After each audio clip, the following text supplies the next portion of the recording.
Praise the Lord. സ്നേഹമുള്ളവരെ, വിശുദ്ധ യോഹന്നാൻ്റെ സുവിശേഷം 6-ാം അധ്യായം 33-ാം തിരുവചനത്തിൽ ദൈവത്തിൻ്റെ അപ്പം സ്വർഗത്തിൽ നിന്നിറങ്ങി വന്ന് ലോകത്തിന് ജീവൻ നൽകുന്നതെത്രേ. യേശു ഇത് പറഞ്ഞപ്പോൾ ഈ അപ്പം ഞങ്ങൾക്ക് എപ്പോഴും തരണമേ എന്ന് ജനങ്ങൾ യേശുവിനോട് അപേക്ഷിച്ചു.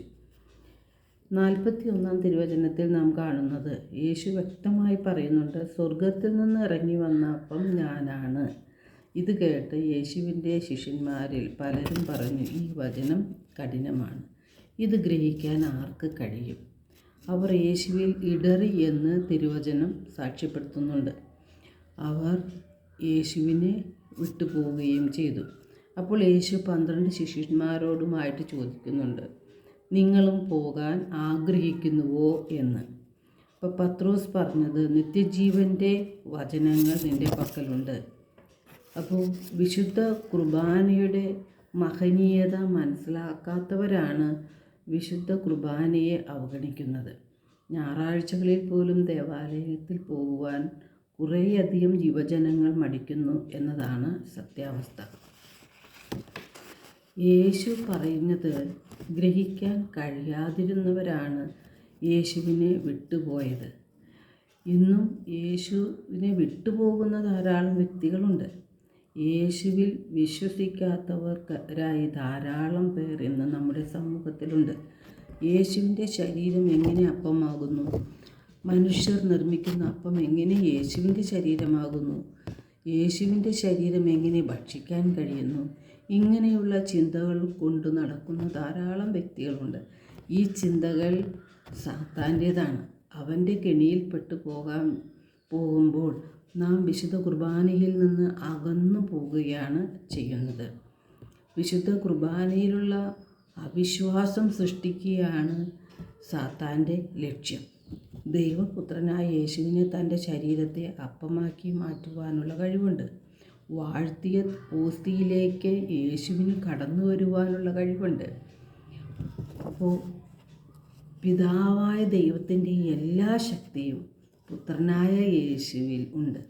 മരിച്ചവനെ ഉയർപ്പിക്കുകയും അന്ധന് കാഴ്ച നൽകുകയും 5 അപ്പം കൊണ്ട് 5000 പേരെ തൃപ്തരാക്കുകയും അതോടൊപ്പം വെള്ളത്തിൻ്റെ മീതെ നടന്നു വന്നവനും എല്ലാം ശരീരത്തിനും മാറ്റം വരുത്തുവാനുള്ള കഴിവ് യേശുവിലുണ്ട് എന്ന് വ്യക്തമാക്കുകയാണ്. തൻ്റെ ശരീരത്തെ അപ്പമാക്കി മാറ്റുവാനും ഈ അപ്പത്തിലൂടെ സജീവനായി നമ്മളിൽ വസിക്കുവാനും യേശുവിന് കഴിയുന്നുണ്ട്. അത് ഗ്രഹിക്കണമെങ്കിൽ, അതിൻ്റേതായ അർത്ഥത്തിൽ ഗ്രഹിക്കണമെങ്കിൽ പിതാവായ ദൈവം ആകർഷിക്കണമെന്ന് തിരുവചനം പറയുന്നുണ്ട്. പിതാവായ ദൈവം ആകർഷിച്ചാലല്ലാതെ പുത്രനായ യേശുവിൻ്റെ അടുക്കിലേക്ക് വരാൻ ആർക്കും കഴിയുകയില്ല. പരിശുദ്ധാത്മാവിൻ്റെ നിറവ് നമ്മളുണ്ടാകുമ്പോൾ നമ്മുടെ ബുദ്ധിക്ക് പ്രകാശം, മനസ്സിന് വെളിച്ചവും ലഭിക്കും. യഥാർത്ഥമായ വിശുദ്ധ കുർബാനയെക്കുറിച്ചുള്ള ബോധ്യം നമുക്ക് കിട്ടും. തിരുവോസ്തിയിൽ യേശു സജീവനായി വാഴുന്നു എന്ന തിരിച്ചറിവ് പരിശുദ്ധാത്മാവ് നമ്മിൽ നിറച്ചു തരും. അപ്പോഴാണ് പരിശുദ്ധ കുർബാനയെ ഭയഭക്തിയോടെ ആദരിക്കുവാനും യോഗ്യതയോടുകൂടെ വിശുദ്ധ കുർബാന സ്വീകരിക്കുവാനും നമുക്ക് സാധിക്കുന്നത്.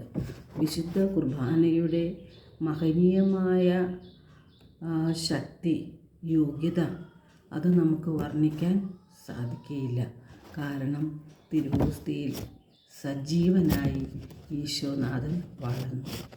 യുഗാന്തം വരെ എന്നും നിങ്ങളോട് കൂടെ ഉണ്ടായിരിക്കും എന്ന് പറഞ്ഞ് സക്രാരിയിൽ വസിക്കുന്ന ആ യേശുവിലുള്ള വിശ്വാസമാണ് നമുക്ക് ആഴത്തിൽ ഉണ്ടായിരിക്കേണ്ടത്.